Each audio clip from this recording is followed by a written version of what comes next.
All right, guys, highlight of the day. We're into Wednesday.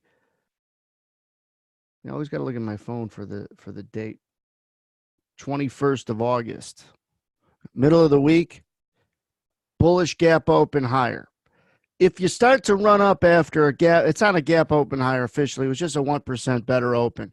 There wasn't really a lot of clear reasons to go up.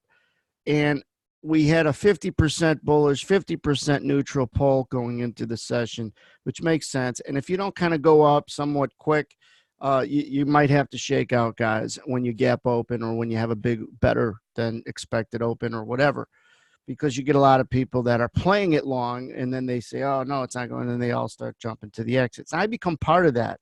So you're looking at the right side, 8:30 when we started, and I'm going to have it just play through. After we opened, we got a nice pop in the Dow and the yen, and I seen it cross through some red. Now here's the open. I think 25.5 or whatever was the open. That's a yellow line that'll go in. You'll hear the audio, Edge Zone Audios, talk about 24.75. She came in and said, let's replay that. That was important. Tried to sell it there, couldn't go down. So then they ran it up. So I got a pretty good entry. 4 or 5 tick head start, and let this rewind again. But what's common among many, what gets us aggravated, where like almost 100% of the people would raise their hand if I said, does this also get you mad too? 100% of the people would raise their hand. And that is, I rewound it, but not enough. If you go back and play replay the YouTube video, right in here around 24.75, you heard a seller, but it couldn't go down. And so that qualified, hey, I'm going to pause it a second. Hey, if you think now they could open up and run, continue on the day session, what they did overnight, take a shot. And you get a nice 5-tick head start, and I didn't take any profit. I was gonna, and I didn't. Just take something off. Then it was just taking too long, and I'll play it. So that's the thought process in here. As time is kind of going by, and we're not continuing to make new highs, and we're still 4 or 5 ticks ahead of where I had gotten in. It comes back and it does a retest in here, and then they start walking up, and I'm like, I'm going to get out. And you put a order in instead of hitting the bid. Let me pause it. Instead of hitting the bid at some point in here, I just offered it. Should have got filled, almost got filled, and didn't. And then it does this. So you take a 5 tick profit that you could have got out of, and then when you finally decided to do it, you're chasing it, and you don't get filled. 100% of the people would agree that when that happens to you, that aggravates the you-know-what out of us.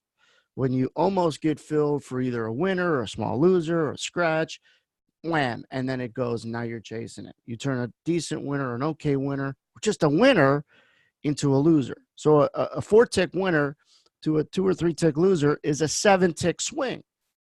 Trust me, your mind thinks of that, and that's part of what aggravates the hell out of you. So what's important isn't how aggravated you are. What's important is what you do next, all right? What you do next is important. When you get kind of cracked in the face, if you're a fighter, how you come back from that is what's important, because everyone's going to get hit. So this market now, you can't, here's the other thing with this. When you have a transition like this and a head fake and everything else, you can't play games.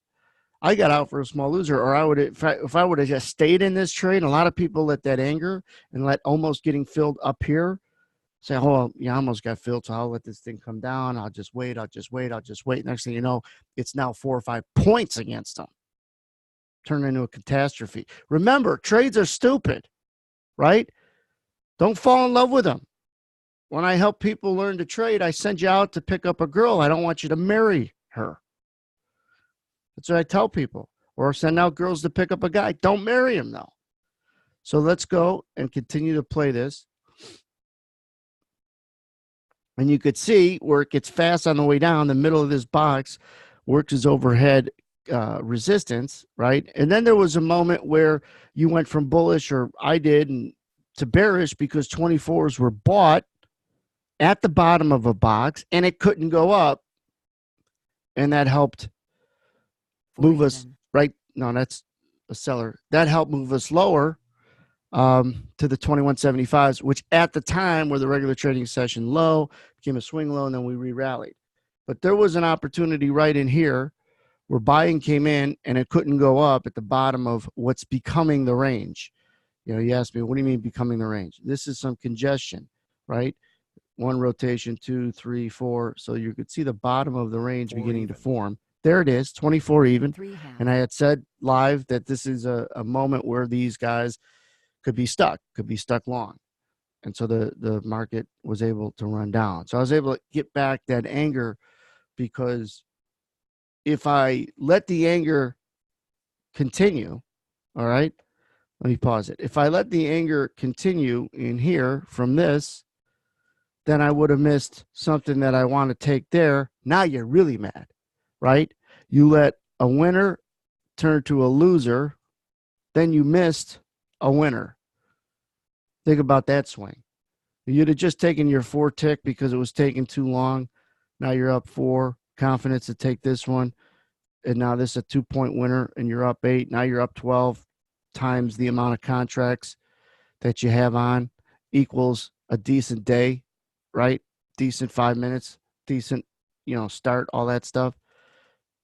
You got to disconnect. You got to work on disconnecting, because the one thing that's going to be constant in a performance activity is you're going to get mad. How you handle with that anger, how you handle yourself makes the difference.